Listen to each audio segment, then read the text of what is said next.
and we welcome you all.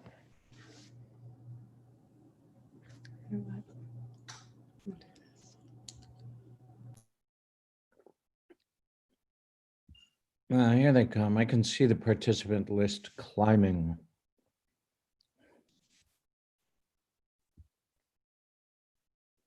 I showed Greg this, but you haven't seen it. But I love this place so much that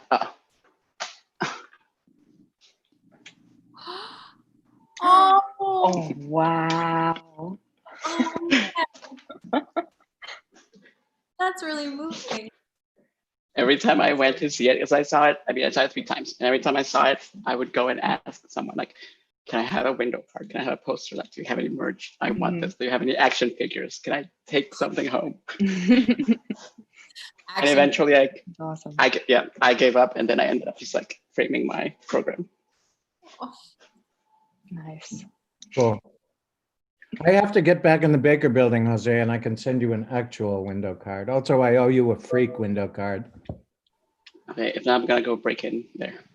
Okay. Good luck with that. Okay, we're gonna wait another 60 seconds. And we are, whatever the word is in Zoom language, taping this, so people who couldn't make it today will be able to see it. Great. Participants are still climbing, so I'm going to hang on just a little bit. Can you hear me now, Camila? So much better. I mean, day. Yeah, it's the AirPods.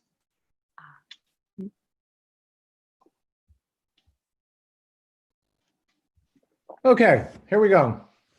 Hi, everybody. I'm Gregory Mosier, and I'm the chair of the Hunter Theater Department. And welcome to you all to the second of 3 interviews conducted by this fall's Floria Lasky visiting artist, the busiest man in the American theater, an interviewer, podcaster, organizer of the first ever BIPOC Critics Lab, a social media presence, and all around terrific guy, Jose Solís. Thank you, Jose, for that amazing interview with Peppermint a few weeks ago. And I know you have some news about the final interview this semester you'll be sharing later. I want to thank the Low Foundation and Emily Altman, who I think is here now, for making this series with Jose possible. His guests today are 2 members of the company that presented Macbeth in the Low Theater last winter. I'll let Jose introduce them more fully and just say, Erica and Camila, how happy I am to see your faces again, even on Zoom. I know many of you saw this Hunter Theater Project production of Macbeth, and many of you saw it more than once. Some of you worked on it. That rain didn't happen all on its own every night, and the cast did a really good job of trashing the set during the course of the performance. So thank you all for being a part of it. COVID messed up our plans to connect Erica and some cast members in a wrap-up session with the department. So I was really pleased when Jose, who saw Macbeth 3 times, wanted to have a public chat about it. So here we are.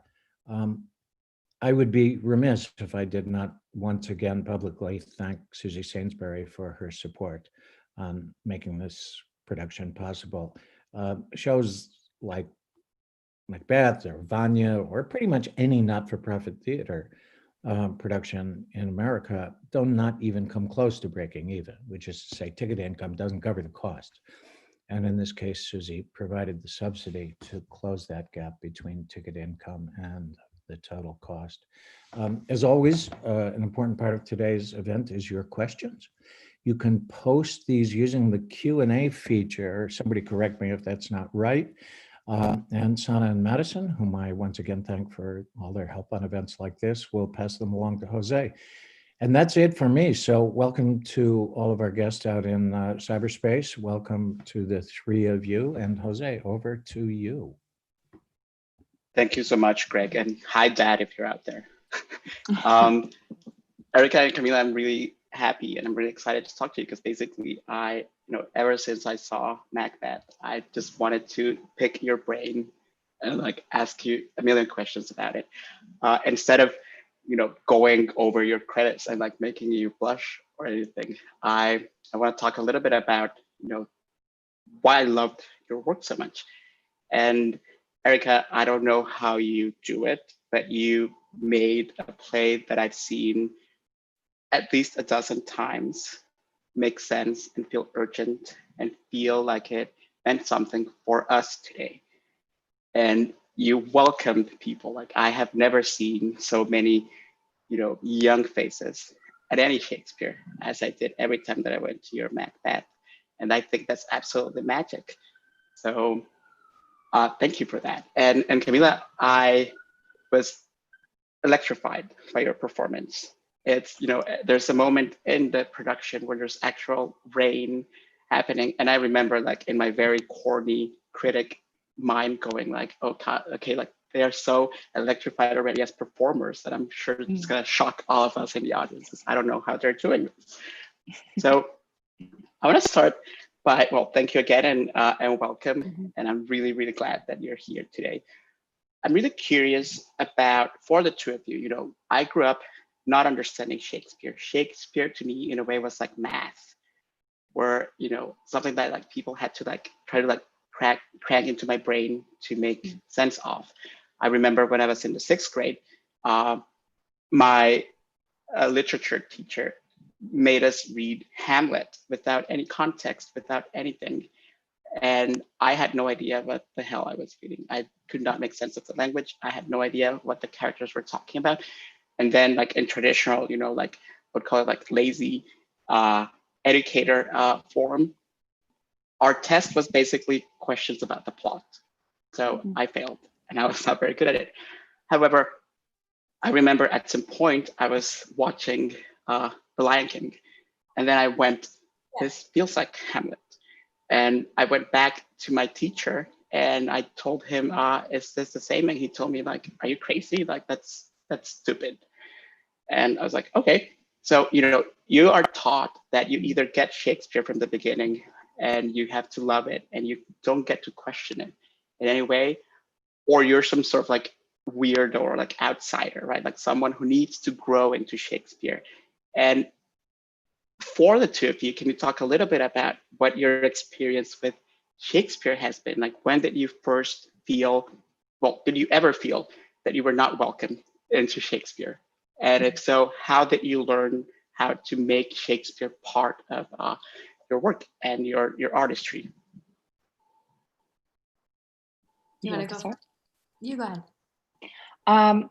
Well, I was also taught that it takes about, they would give you the average 5 minutes before you could actually sink into what the plot was or what was going on. And so I would sit in a theater and 5 to 10 minutes and I'm like, I think I know who that person is or what their purpose is. But I was lucky enough, my program at Rutgers University has a connecting program to the Globe in the UK. So it's just Shakespeare's Globe training for 6 months.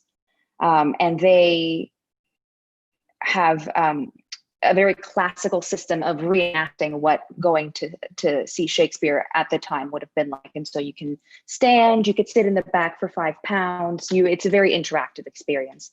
And part of the training is delivery of the language and creating a concept that is both accessible to the performer and the viewer. And once it becomes clear to the performer what it is that they're doing and saying, it's going to transfer over to the audience immediately. And I started seeing Shakespeare there, and it was clear from the start what was going on.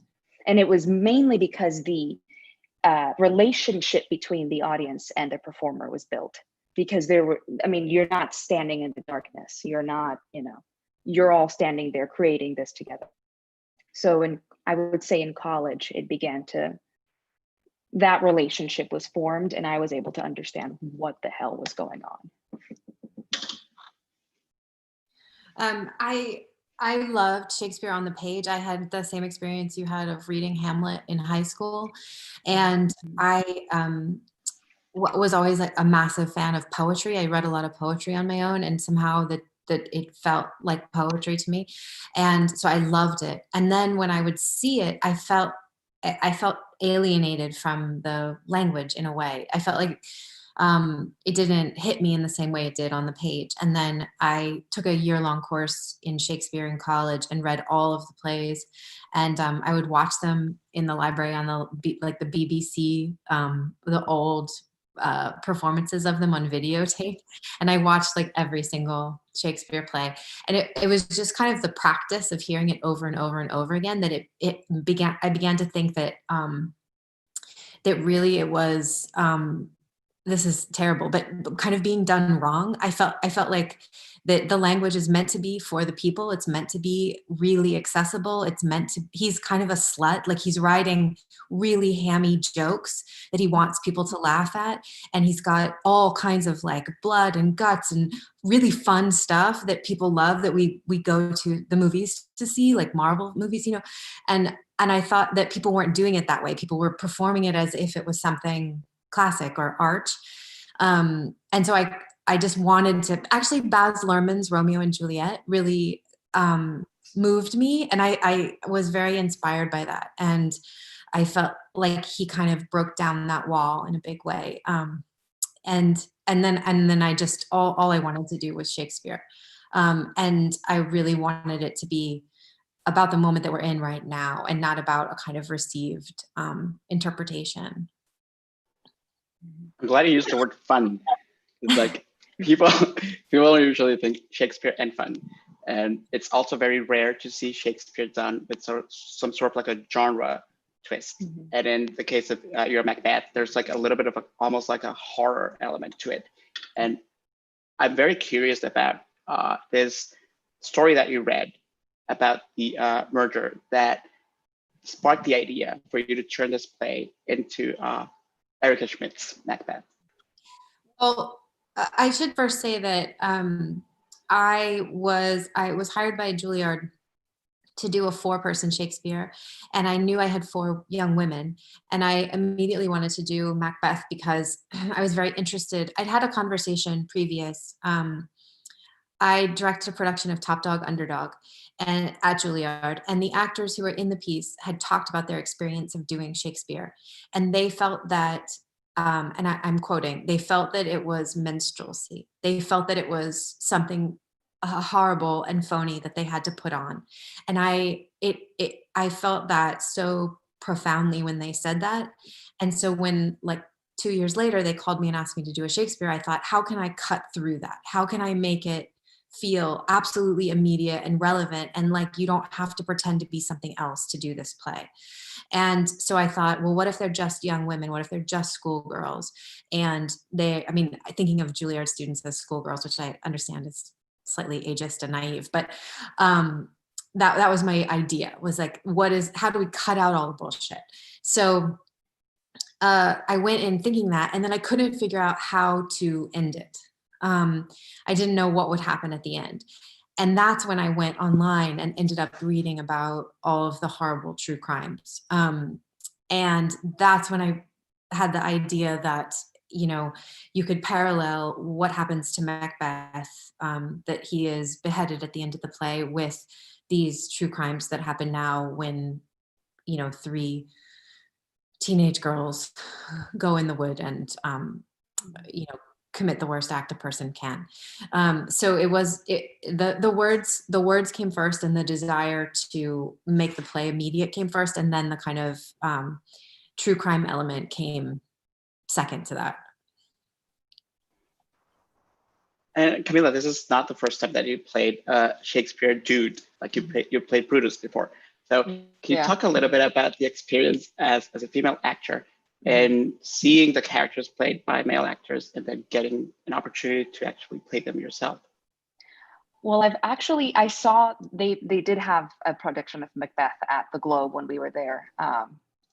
And it just felt it's so different, because we have the plot of Macbeth, but we also have our framing story of the young girls. And so the entryway to Macduff and to all of the other characters is through this young schoolgirl, what she's doing there, why she's taking time out of her day to come here and reenact this story despite whatever happens in the end. So this was particularly different from Brutus, because the way that we approached Brutus and all of those other characters in JC was, I mean, in hindsight, you know, I don't know that it ages too well, but from a very objective place of not playing masculinity or, you know, femininity, whatever that means. Whereas this, the entryway to this was through my girl's name was Lexi. And so you find this parallel universe where betrayal and loyalty when you're 15, 16 is such a strong force inside of you that almost matches to what Macbeth must have felt if they're seeing Duncan slaughtered, you know, their king, the person that they look up to. So in this world, it kind of, they work off of each other. So it's just this ball you're throwing around every time you go on stage, and you're like, in which hand is it in today? How can I keep throwing it up so that Lexi comes in, Macduff comes in, Lexi comes in, Macduff, and how do they inform each other? So we talked a lot about the girl only having the same trajectory as the character. That right. These couldn't be disparate things, but had to be wed. Right. I would say purists be damned, but nothing has given me as much joy, for instance, as there are moments when like suddenly, you know, like, you know, Lexi, for instance, would be Macduff, but then someone like take a cell phone out and like snap a selfie. And like those moments made me laugh. Not because I found them like, you know, like funny, but because they like brought me back. Because like Macbeth is like a play that, you know, it's like a crescendo of violence, basically, like the entire time. So in those moments, I felt that you were giving us a time to breathe, like to remember that we were in the world. Like you were breaking that fourth wall for the audience. But I wonder also if for the actors, you know, those moments where you got to be, you know, Camila as Lexi, as Macduff, like, and all those layers, did those moments feel also like breathing moments for you, where you could just be like unwind? I did find them grounded. Where are my thoughts? Like Erica was saying, we were trying to find moments where we could line up the trajectory of the girl and of the character in the play. And so backstage we would talk about, okay, what grade are you in? What happened today that brought you here? Do we have beef? Do we have tea? Who am I friends with here? What am I? So those moments where we could kind of park ourselves in, okay, Macbeth is doing this, but I know that the girl playing Macbeth did this at school.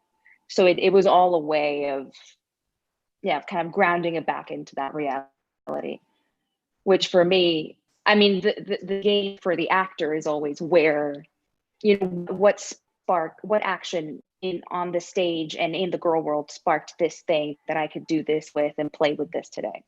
I mean, the actor is always kind of present in that game. We also, I mean, we spent weeks on the text, looking at every single word of the text as a company, looking at everyone's words all together, not really divided by character. And ideally, I think creating a real company understanding of every single word being said. And from that, ideas came from the women in the room.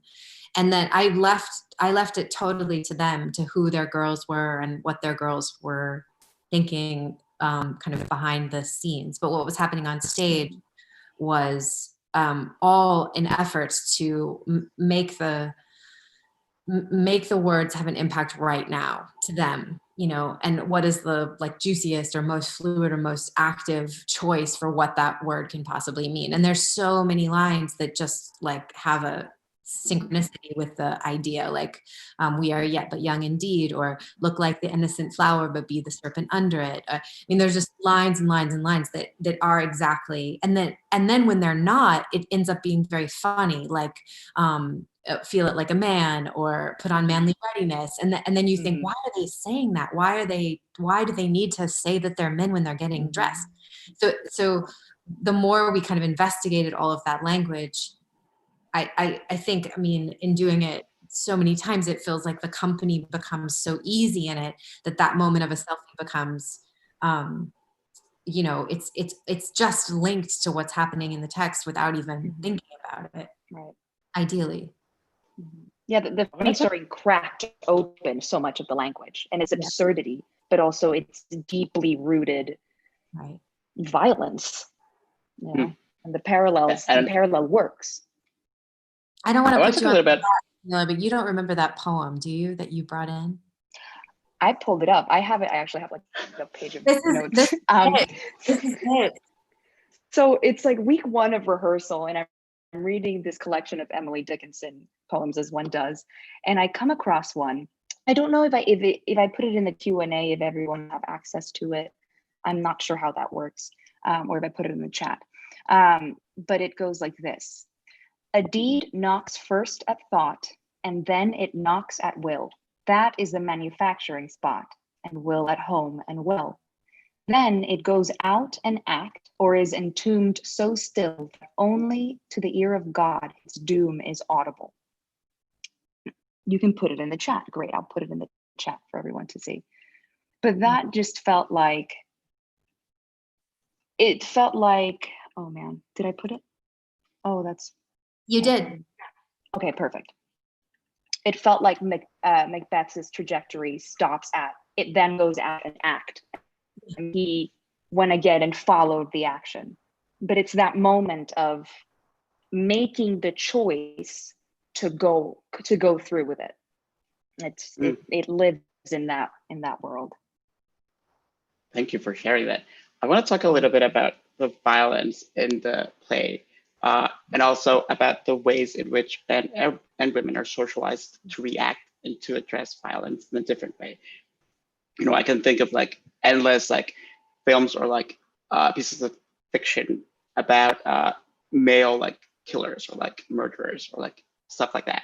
Then it's like so rare to think about women. You know, like your Macbeth, for instance, like the closest thing that I could think of that when I was trying to like remember pieces that reminded me of it was Heavenly Creatures.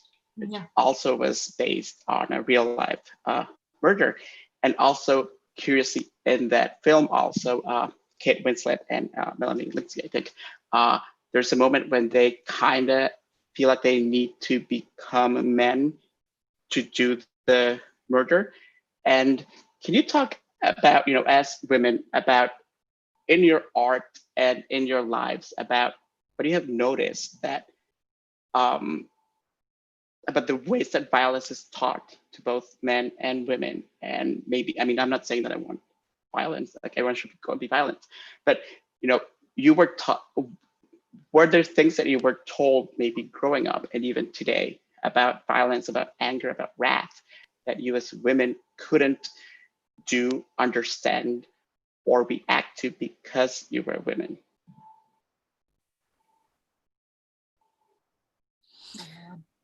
That's a really interesting question. That's a really hard one to answer. Maybe I can kind of skate around it, talk about the violence in the play. I do think, I think that the Macbeth is a man who stands at the edge of the worst crime that one person can do to another, and thinkingly and knowingly and feelingly chooses to do it. He questions for 3 soliloquies and then decides. It's not, people say, oh, it's rash or it's ambition, but it's really calculated. And then he goes mad, essentially. And I think that there's a lot throughout Shakespeare about the cycle of violence, that violence breeds violence. The snake eats its tail. And I think ultimately I read him to be kind of anti-violence. I spent a lot of time studying genocides, and I think that I have come to feel that we are all capable of that. Every single human has that potential within us. And that what is scary is when we refuse to accept that we have that potential. We think it happens somewhere else, to someone else, other people, other kinds of people, and we refuse to say that we have that in us. And so my goal in doing it this way was to ideally refined the horror, the real true horror in the crime, and kind of catalyze people to see that it could be them, it could be in them, that they too have that capacity.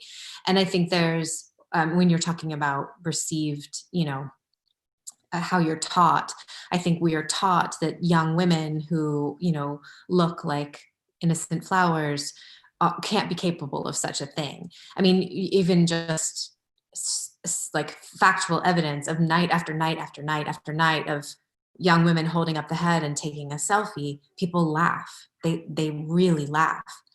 And that's horrifying, but I think we laugh because we can't accept it, but yet it happens all the time.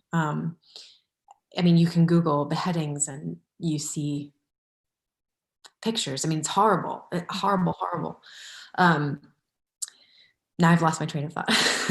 But I don't know, in terms of my own personal feelings, I was trying to have the women in the play just be women, just approach from their own experiences and their own ideas of what their characters would do within their own bodies, to never put on any kind of masculine identity ever.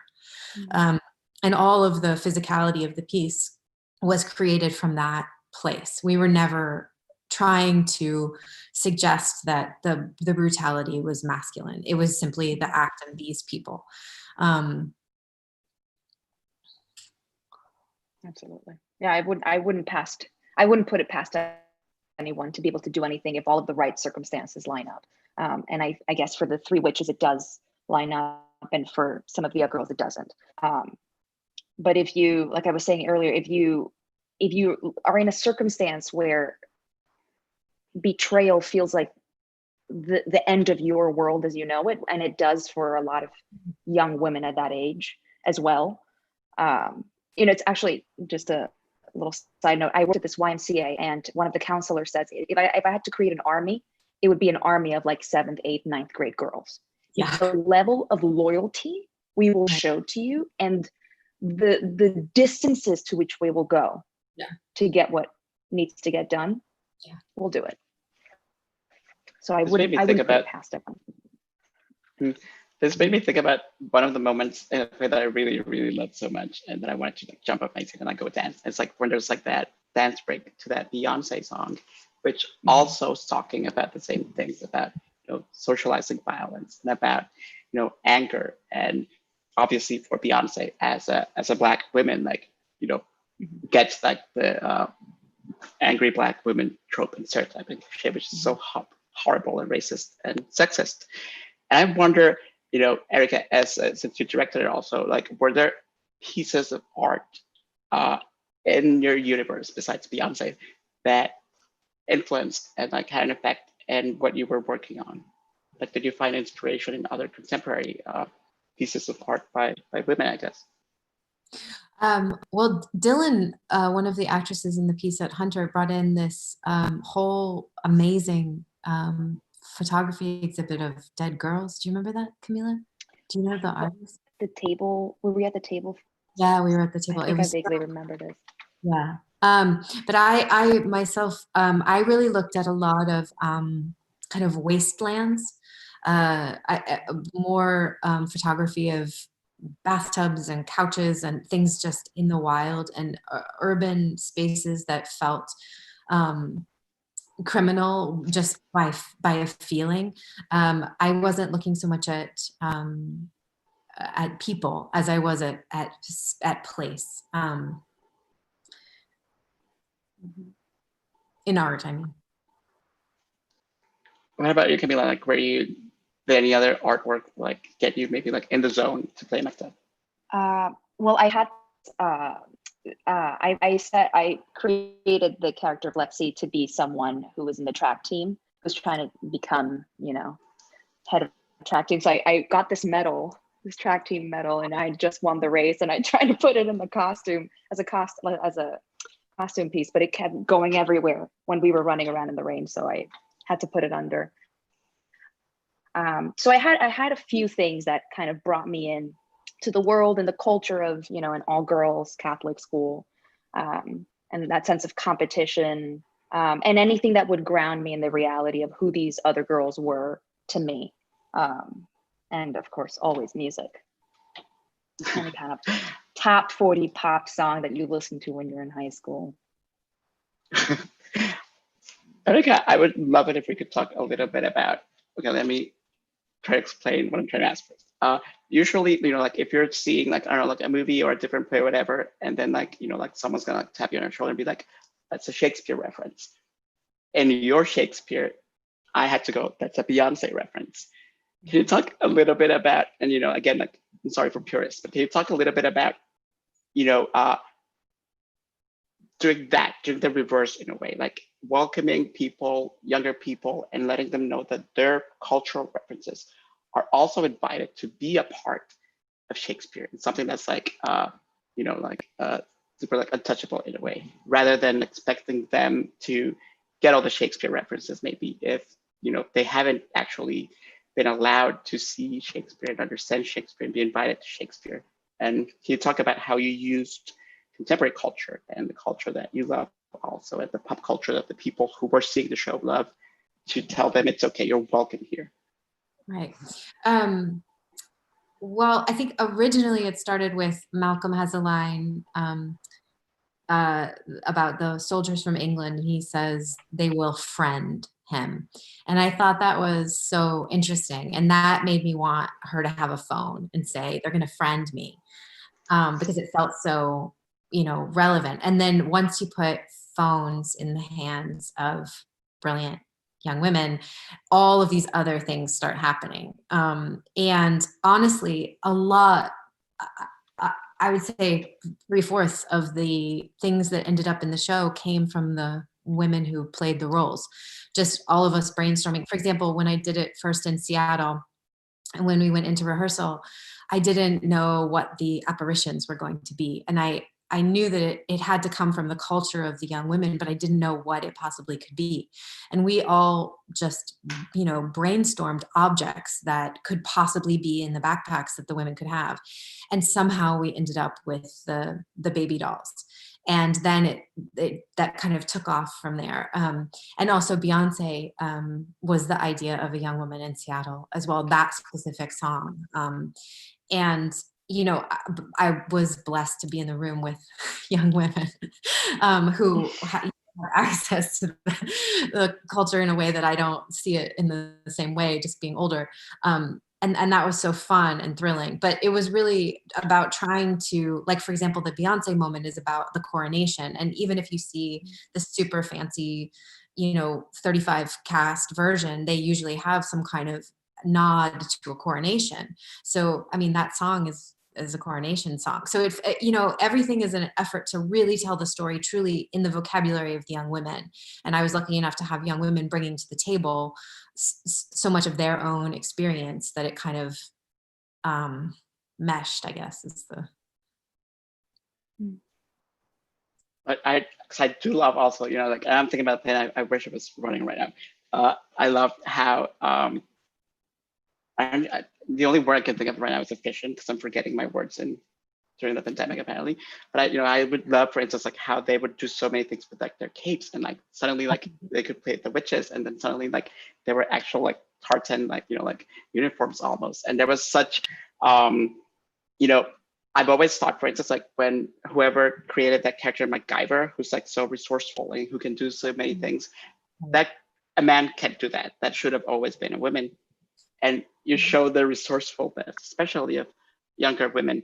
And where there, you know, it's such a like complex and like beautiful like production. Like there's so many moving things happening at the same time. And this is more of like a fan question from me. But I wonder if there are any moments during the show where you had to use that resourcefulness as Camila, because something, you know, maybe didn't go the way that you thought it was going to go. Oh man, I think most of the time it did go well. I mean, when you're dealing with water, astroturf, your cape is on the other side of the stage. Someone else has the flag, you know. I think, I mean, I actually know that did happen several times. If somebody else has the canteen, the backpacks over there. I mean, it just adds to the reality of the thing where it's like, can you pass me the backpack? Okay, I'm gonna go. And I think if anything, it enhances. And there was something really exciting about those performances where you have to remind yourself, well, I am living fully under this circumstance, and she would actually go to get this backpack and she would do this thing.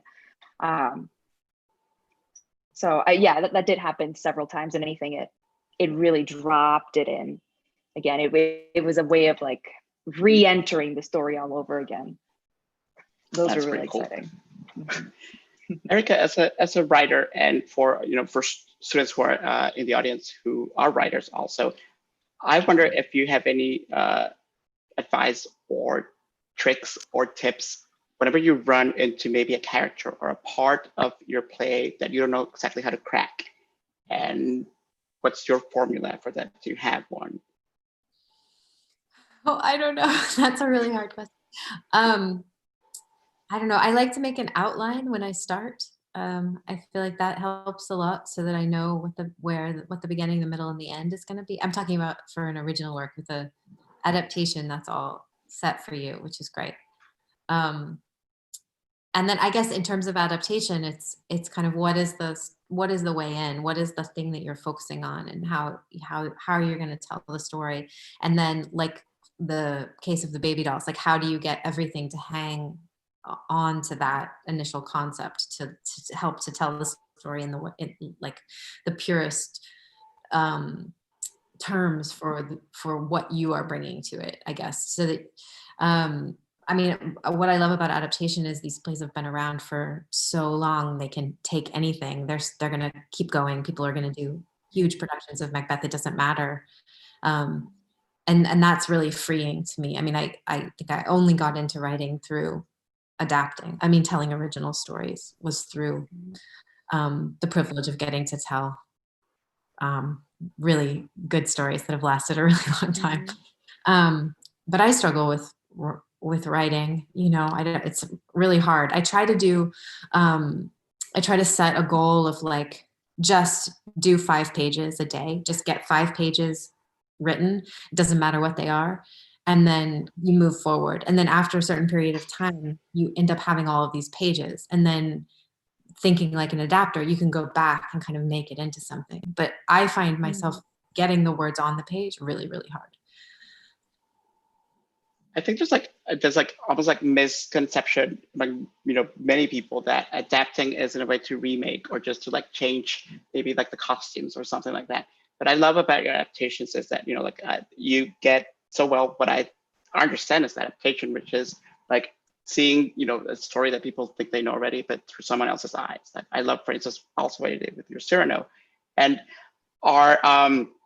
like when do you know exactly, like with all the works that you've adapted, when do you know exactly that you've found a way to crack them? Like, have you ever encountered a work that you would love to adapt that you haven't found the entryway into? Yeah, I mean, I struggled a lot with Twelfth Night. I couldn't figure out how to tell that story myself, but I struggled to really figure that out. And it's a play that I love, but I couldn't crack it. Yeah, I mean, I think oftentimes with adaptation, for me, there's a set of limitations or restrictions that come first. It's like for this, it was you have 4 women. I'm doing an adaptation of Hamlet.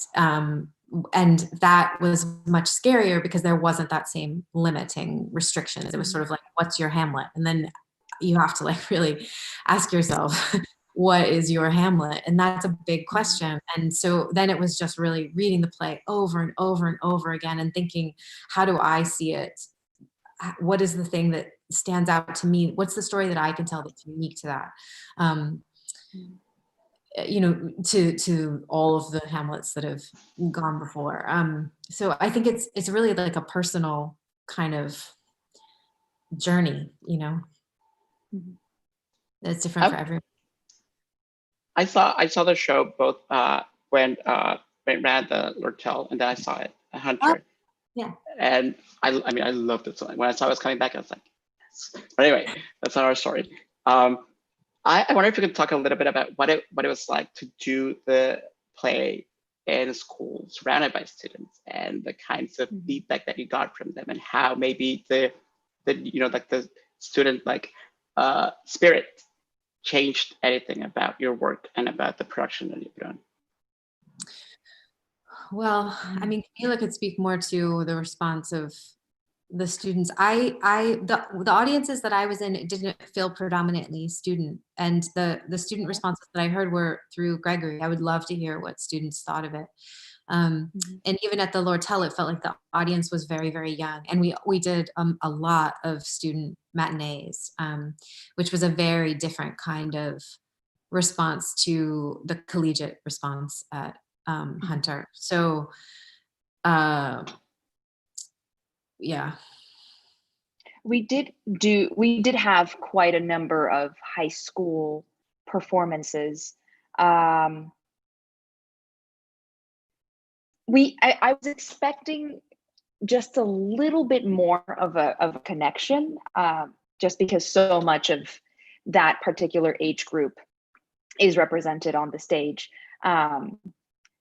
But then again, I don't know what it means to be a Gen Z attending a performance these days. But when there were several students where you could see that light in their eyes, where they're going, "Yep, that sounds about right. I know exactly what's going on," and then you do it for them.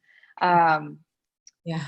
And then with college students, that did feel like a two-way road. That kind of connection to the text, the circumstance, the women of color on stage as well. Yeah. Okay, so students, if you're out there, if you're listening, like, you can start submitting your questions for the Q&A. And I also am curious about what they're going to be asking. In so many ways, I was so happy because, I mean, it feels like it was so long ago already because of what's happening right now. But last year, there was Macbeth. And there was also this incredible play by Alexis Shear, Our Dear Dead Drug Lord. And they were both in a way, I was like, I think I might have even tweeted at some point, like, if I was like a gazillionaire, like, I would create a theater and have this two plays run for all of eternity, like one after the other. And there's a tendency in theater not to welcome young people and to make them feel like they're not welcome. And Erica, was it important for you to welcome them? And Camila, like, as a young performer, like, what have you seen any changes in the ways in which, especially commercial theater, has tried? Have they tried to welcome the younger audiences at all? I love theater. I love it so much, and I miss it so much. And I desperately want young people to love it the way that I do, because otherwise it's going to die. And, I mean, you can't have audiences of octogenarians anymore. It just won't, it's not going to sustain. And I want so badly to invite everyone into the experience of seeing a Shakespeare play. And yeah,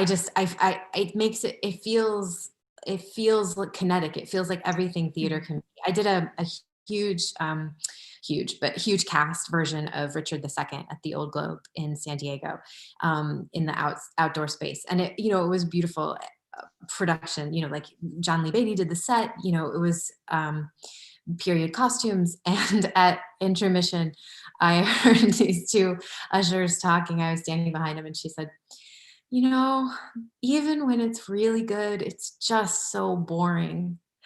And I was like, yeah, sometimes that it's like, why life's too short. Like, I would love for everything to be kind of electrified by the energy of young people.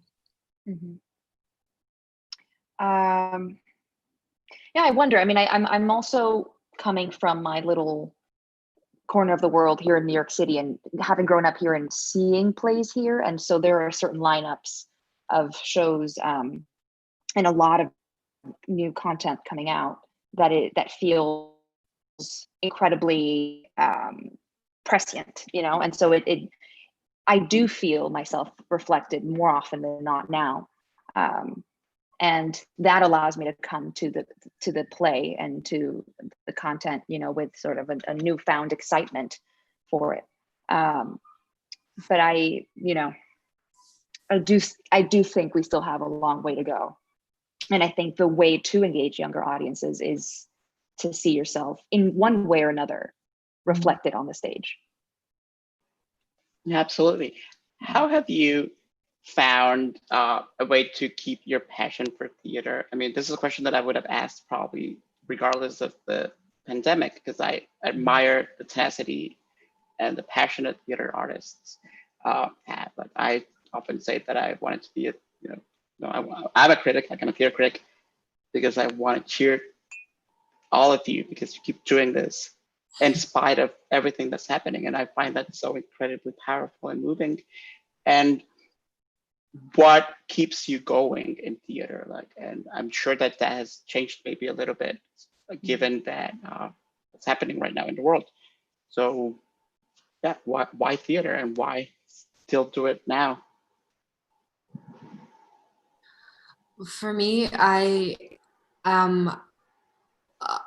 trying to generate work now that will be available for whenever we come back. But for me, it's really about that moment when it clicks in the room with an actor or many actors, or with a designer, where suddenly everyone sees everything in the same way for a second.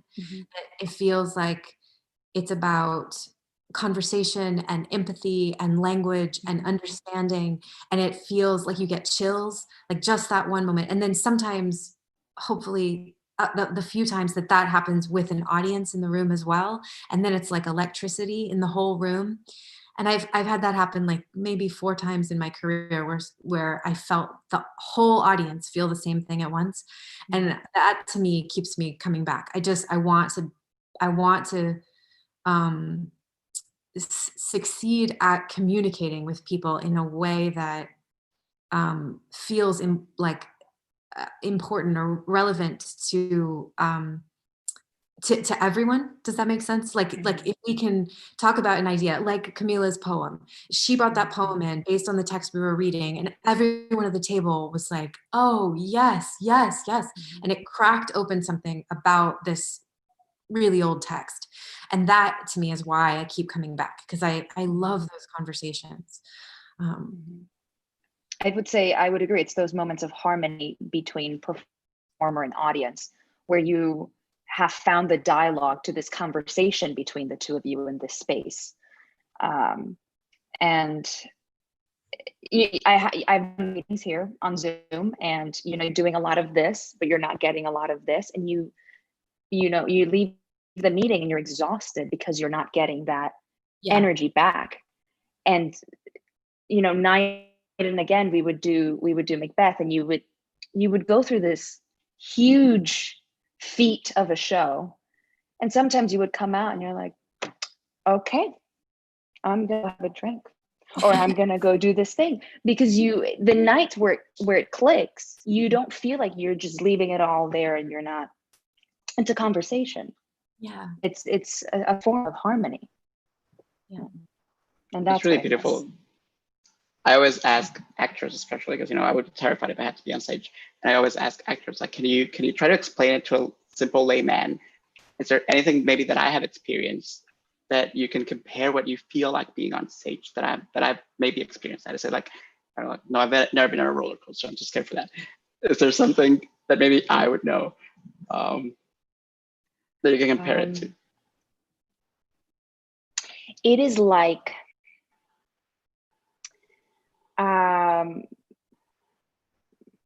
the first bite of an ice cream cone, when you're feeling you're just feeling it all there, right here. Everything. Oh my God, I'm getting so excited talking about it. I miss it. Everything just kind of, you find yourself aligned in the moment that it clicks.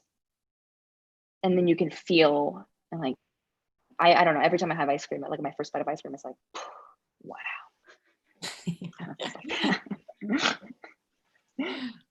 So maybe if that works for you. Somebody told Not me yet. a long time ago, there was some study about actors on stage and the adrenaline that is released, and that it's actually the same as football players in like on game day, that the amount of adrenaline that's like generated and used is equal to that kind of extreme sport. So I think there's a drug is probably a wrong choice, but there is something physical that happens that's addictive, I think.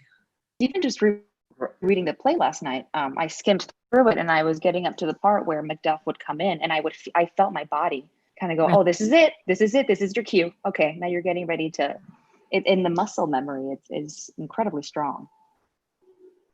That's pretty impressive. And I'm craving ice cream. Wait, what? Hopefully we'll get to do it again. Encore. Encore. Yes, fingers crossed. What are you finding hope right now? Both as human beings, but also as artists. Like, are you seeing things that are reminding you, like making it feel like we're getting closer to? I mean, it's obviously not up to us. Like, we're not like the government, but that we're getting closer to going back to you doing what you love, and like people like me and like audience members getting to see again, like, and being community.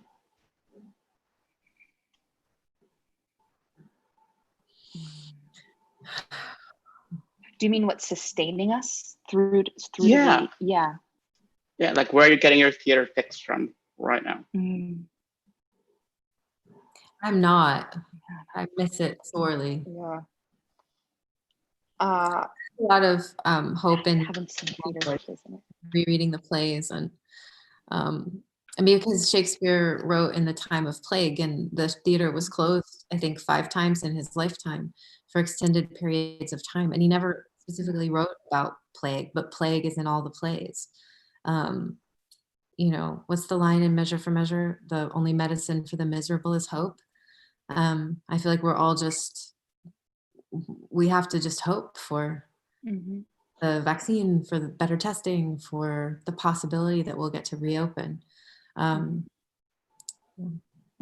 And I think for me, in terms of how we approach theater, how we run our theaters, what I'm finding hopeful in all of the reading that I'm doing is finding the vocabulary so that we know moving forward how to create a more equitable institution, where every single party is seen, heard, has a say,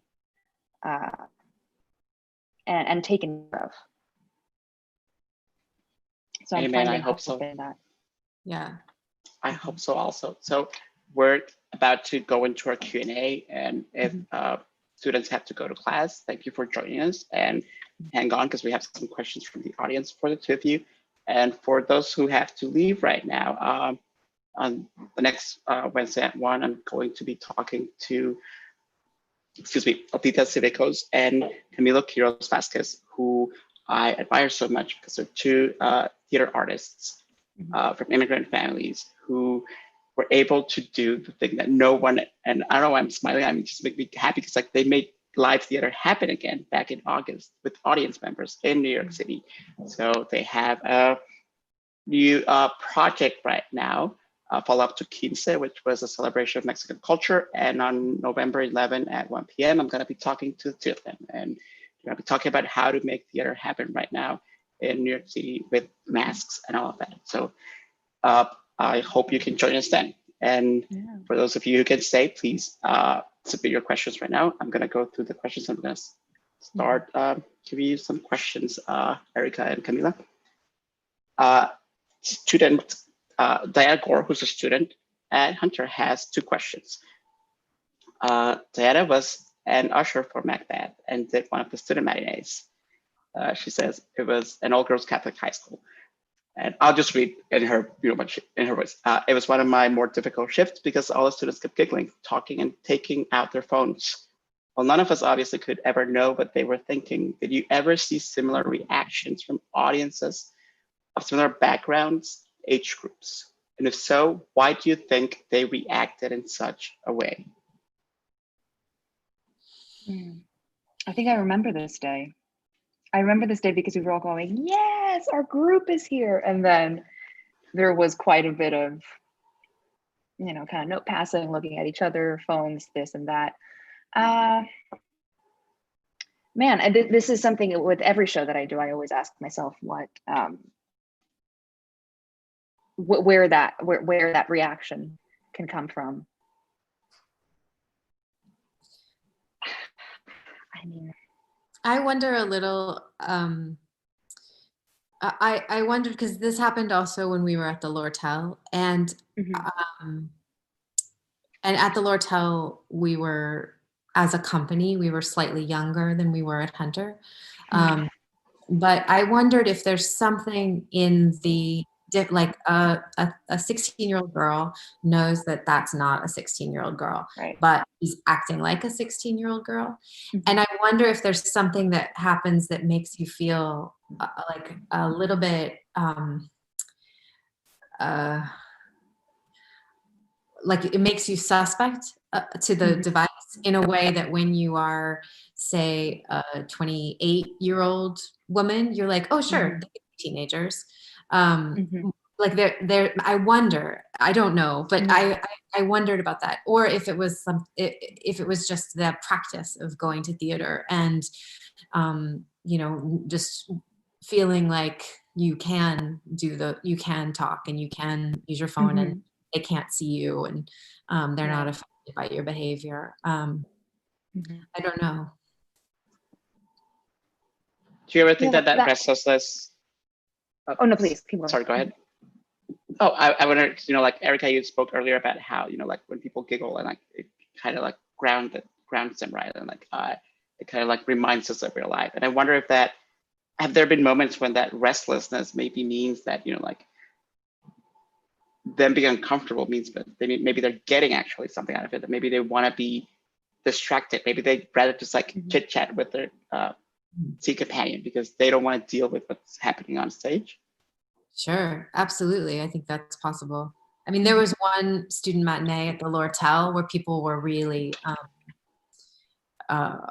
talking a lot and really doing, like, there was a lot of distraction. And then we had a Q&A afterwards, and there were like 6 young women in the audience who absolutely articulated all of the themes of the play and had resonated with them in such a way that I just thought, you know, I would prefer young people to be whispering and talking than to have old people asleep. That would be my personal preference. But, you know, you just, when somebody comes and sits down in a theater, you never know what they're bringing with them. And that's part of what makes it so hard. Because we bring a lot with us wherever we go. We're supposed to just be attentive, and we don't even go to the movies in the same way that we used to. We're not asked to sit quietly for 2 hours the way we, you know, used to, or, you know, 3 or 4 hours back when Shakespeare was writing. So I think it's just, I try not to worry too much if people are, you know, not behaving in the way that we're meant to understand theater behavior, because they could still be listening even if they're not, even if they're pretending not to, I guess. And also at that age, you're incredibly receptive. Yeah. Despite whatever you're doing. Yeah. Also, whenever we got to the banquet, everybody was with us. Absolutely. As the ghost and with the wine, they were. They were right. And I had the privilege of being able to sit back and watch it happen. And that's when I would take stock of who's in the house, and that's when you would see, you know, just a complete engagement. Yeah. I also think sometimes with the soliloquies, when people are when you're so close and the actor is looking right at you, I think people get uncomfortable with that. Because you know, usually the fourth wall is sort of more firm and farther away and doesn't feel, I mean, as like asking so actively for engagement. Yeah. That's when you're being asked to be a scene partner. Right. And that is a common response to go, you know, you get that quite a bit, but yeah, that makes me think a lot. And I don't want to sound like a super like old guy because like, you know, I don't feel that way, but that makes me think a lot about, you know, like probably like if you know, Camila, as sexy as Macduff, for like looking at someone in the audience and they have nowhere to hide. And like in, nowadays, like even adults of all ages, like what we do is we go like this and we, hi Wonder Woman. And we, we put our phones, like we use our phones in a way. It's like that screen is our kind of like a fourth wall, right? Like that we can always like raise and protect ourselves from engaging and like communicating directly with people. Just kind of sad, but I'm always like the when I go to like immersive shows and like site specific shows, I don't know why I get the I go deep and like I make up like like a character name for myself and I like talk eye to eye with the actors and I really enjoy that. And when I remember last time that I saw Macbeth, I was squirming in my seat. Like I started like up here and then I like slid all the way. I mean, even though I knew what I was coming, but I like slid. And then at the end, I just like pulled myself back. And my friend who was me was like, "Are you okay?" And I'm like, I feel amazing right now. So Diana had another question. Diana saw Macbeth 7 times and saw Cyrano last year. She says, "I noticed that you have an amazing taste for the visual elements of a performance, from the costumes to the set to even the hair. How do you work with your designers to create shows that are both beautiful through the script and to the eye? And where do these choices come from?" Well, thank you, Diana. Wow, that's an intense question. I studied design in college, and so I love design. It's one of my most favorite parts of the process. And I usually start with, like in the case of Cyrano, I created a visual world for each act. There's 5 acts, and I knew that I wanted the first act to be a theater and I wanted red curtains and gold footlights and wood, and I basically made huge collages for each act that were different color worlds that kind of sort of so that we could tell the story visually just by looking at the 5 poster boards. And with Macbeth, we Jessica Papt did the costumes from Juilliard all the way through Hunter, and we did a lot of looking at school uniforms and like what would be the most facile type of uniform that could transform, because the Scottish men would have worn tartans, so they would have been wearing skirts anyway. So it's sort of the same costume, but how could we make them work? Like the cloak, how can we with the hood, and then it gives all different kinds of options. The tie, the blazer, like the more options there are for all of the different possibilities for transformation of character. So I start in the beginning very, very broad and big with images. Usually I try to bring in a lot of images that spark to me about the story of the play. And then we talk about what the story is that we're telling, and then what the vocabulary is that we have to tell that story with. So for example, with Macbeth, we only have these women. So the costumes then become key, because that's what's going to transform character. And then from there, basically the designers go away and create amazing things, and then we come back, and then the sort of second stage is to go really, really practically and nitpicky through every moment of the play to figure out if it's possible to tell the story in that way.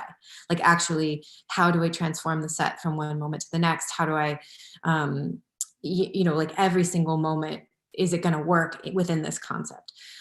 So I guess that's how I do it.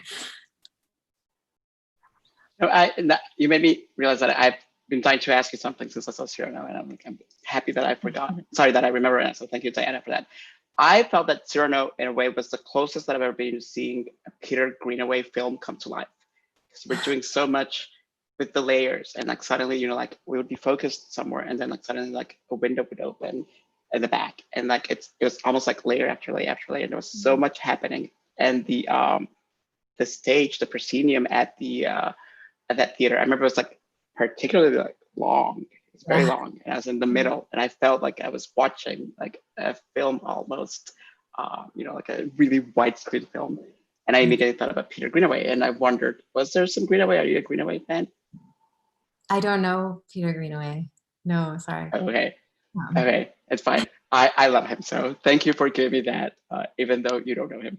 But one sort of maybe interesting thing is that when we were in Seattle, we actually letterboxed. What you said made me think of it. We letterboxed the set so that there was actually a ridge on the floor, but then the ceiling we like really made it look like a film set, and we didn't talk out to the audience, and the audience laughed so much. They laughed at us in a way that was so different than when we were at the Lortel and we got rid of the letterboxing and we changed it to the thrust.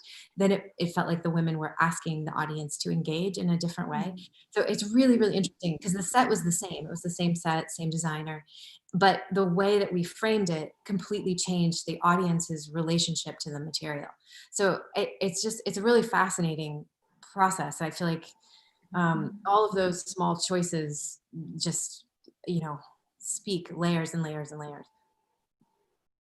Is there almost like, I wonder, is there almost like a, like a different process of adaptation? Because like, like you're saying that you took like almost like a letterboxed version to a more, like traditional, I guess, like theatrical version. And now you're literally bringing it to a film, right? So is there a different process that you have discovered, or the way that you see the language and the way that you see the characters and the way that you see your own play change going from stage to film? Oh, you mean the Cyrano film? Mm-hmm. Yeah, I mean, it changes a lot. It's very interesting learning process about how, what, I mean, it's completely different. The whole process is different. I mean, as a theater director, I have to work to have everyone on board with to tell the same story at the same time. And then I have to go away and let it go. And they have to do it night after night after night. And for a film, you really only need the actor to do it once, and then it's yours forever. You can edit it all together. And so in that way, the words that are said, or it's all sort of secondary to what the visual is, the moment. So it's completely different. I'm learning a lot about it. I can't wait for that film. Alexis Shear has a question. It was thrilling to hear Shakespeare's words sound completely new and resonate so deeply in this young women. Also, hi, Alexis. Aside from the terrific ability of these actors, what do you think it is about this text and these iconic characters that has the ability to transcend time? Camila?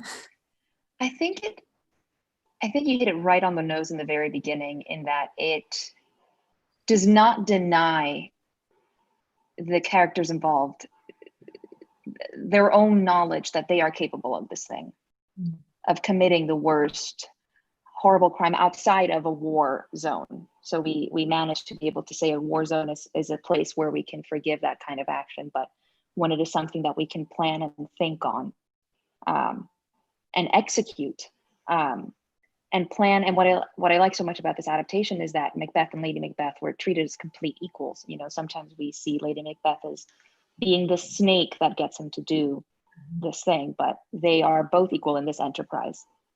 And they carry it out, and then Macbeth goes on his own journey. But I think it is the fact that Shakespeare, whoever they were, was able to look that in the face and somehow tap into what it does to the spirit, the soul, and quite literally the body to think about and then go ahead and act on this action, and how it eats away at you. I think that's what makes it so timeless. And then to have a framing story that can crack that open night after night, and you're discovering how that affects these young women on a day-to-day, in this circumstance, is what makes it successful. I think it's also the facility with the language, the ability to phrase things so memorably, like what's done cannot be undone. At the same time, coupled with a really intense understanding of human psychology. Like, for example, character of Macbeth, exhibits all of the signs of what we now know to be PTSD. And I mean, like by the book, every single one. And this is obviously long before that kind of diagnosis existed, but he has such a laser sharp understanding of how we process emotion and feel and move through feeling. And then he has the ability to say it in a way that's kind of unparalleled. So I think that's part of why it endures. Like I don't think I mentioned this, but I realized, and because of the Beyonce moment, for the first time I got that in many ways, hip hop, rap are kind of like new Shakespeare. And it was thanks to your Macbeth that I was like, oh wow. I was like, oh wow. Yeah. So thank you for that. So an anonymous attendee says, this is just a question, more of an acknowledgement. My 13-year-old was ecstatic to see the performance. They had just staged it in her school, but Erica's production blew her mind. She commented on the decapitation scene as the most powerful scene to her. She loved all the actresses and the fact that it was an all cast approach inspired her. Thank you for that. The decapitation scene is really, a lot. And in many ways, I feel like, I don't know, I was so happy when I read reviews that didn't specifically go to that, because I read people and I heard people who were shocked by that. And I wonder what it was like for you, Camila, doing the show every night, knowing that it was building up to that, were you out waiting for that moment to hear maybe the reactions of people?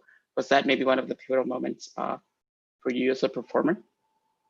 Well, in the doing of it, leading up to it, you kind of have to, I don't know what the exact term is, fool yourself out, and you have to completely remove yourself from the situation until it actually happens.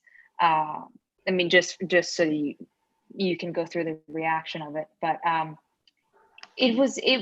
this is something we had also conversations about between the cast and Eric as well, in terms of what it means to see a Black woman decapitated on stage in this particular adaptation of, in this particular production of the adaptation, and about, going home with that image, and how we could sort of cushion that for ourselves, and possibly for viewers coming to see it and finding it as jarring as it was.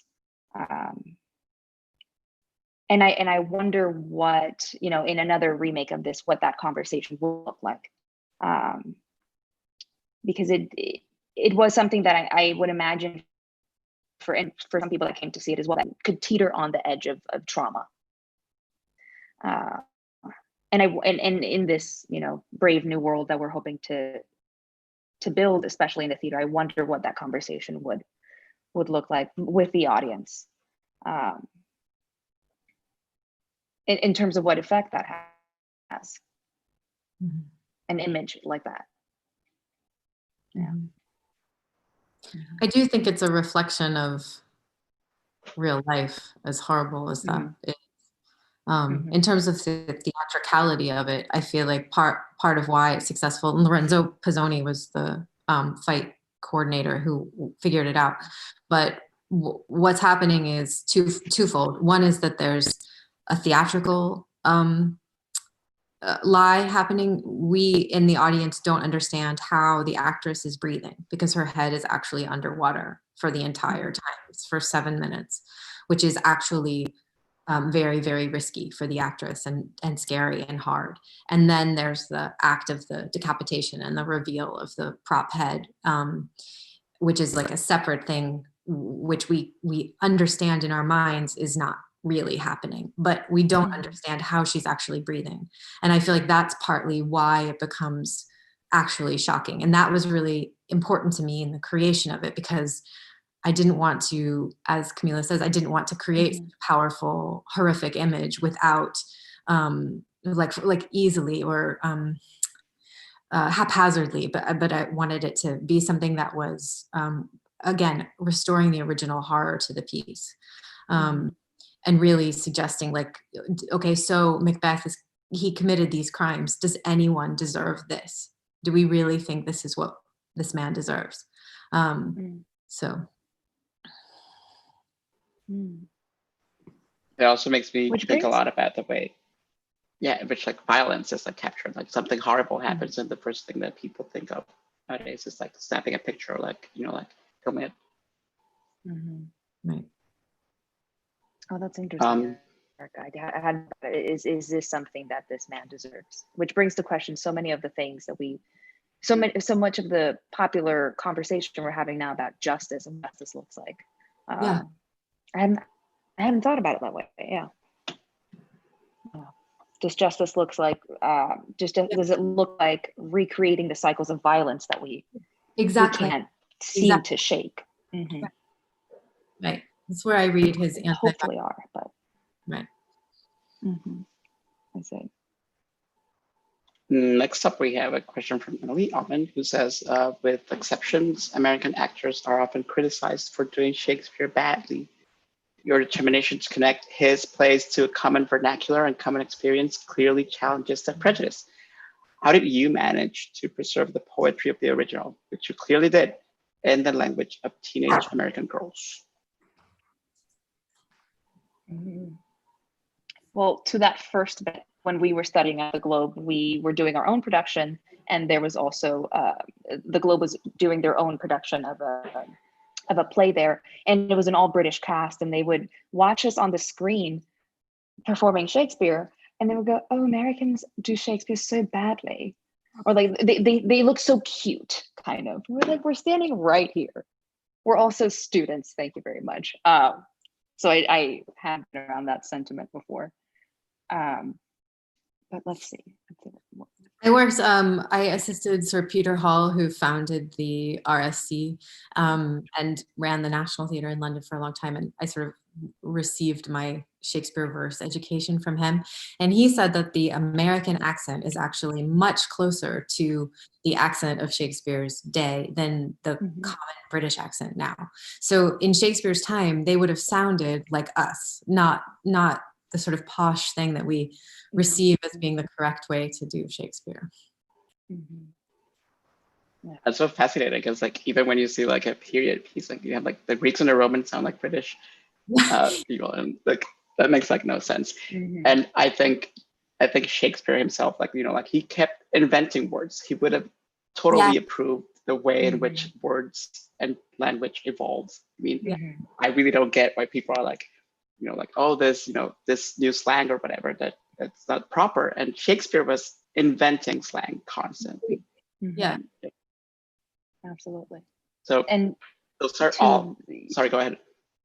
No, to get to the part of the question where it says, how do you preserve the poetry of the original and then still manage to keep it somewhat in the vernacular? I think what is so successful about his meter is that it goes to the beat of the heart at a pace where you can, when you land the meter, you're hearing the rhythm. The rhythm is what lands the meaning.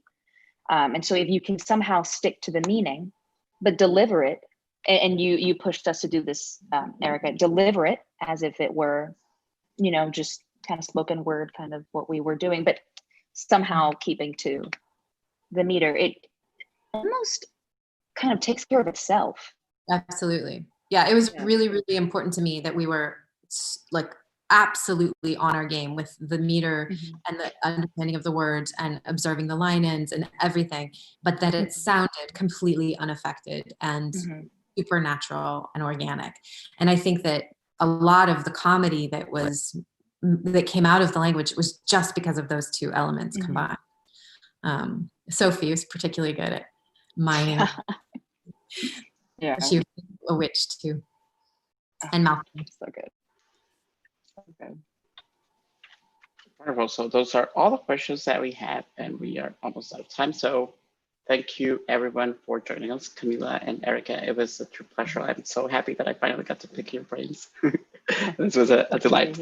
And thank you everyone for joining us. And thank you to Emily Altman and the Lowe Foundation for making the For Lasky Visiting Artist Program possible. And Susie Sainsbury for making Macbeth at the Hunter Theatre Project possible. I do hope, if when theaters reopen, like I hope this is one of the first things that comes back. So Me thank you too. both, and Man.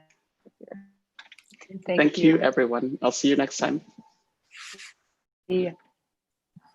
Bye, everybody.